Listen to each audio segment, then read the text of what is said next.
দলের নেতার উপরে কি আনবে, দলের নেতারে খুশি করতে চাইয়ে দেয়, ইসলামের বিরোধিতা করবে, ওই হারামজাদাকে আমরা বাতিল ঘোষণা করলাম। কথা ঠিক কিনা বলেন? এই তোমরা রস করতে হবে না, তুমি নেমে যাও। কি হয়েছে? কান ছিঁড়ে ফেলাবো, বাস্ত করি ফেলাবো।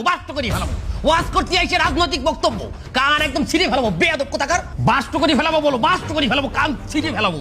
আপনি কিন্তু একজন আলেমকে অপদস্থ করতে আছেন। আল্লাহর জমিনে একজন আলেমকে অপদস্থ করা হবে, এই তাওহীদি জনতা সেটা মেনে নেবে না। তুই কি মনে করেছিস আমি চেয়ারম্যান এই জায়গায় বসে থাকবো? আমারে ওরা কথা বলবে? ওরা সব মহিলা মানুষ, সবগুলো রেশন কার্ড আমি বাতিল করে দেবো না। এই হুজুর, আপনি বসেন, আপনি কোথায় যাবেন না? এই আপনি কি মনে করেছেন এই জায়গায় সব কি মহিলা মানুষ বসে আছে নাকি? আপনি একজন আলেমকে অপমান করবেন, আমরা ধর্মপ্রাণ মুসলমানরা বসে থাকবো?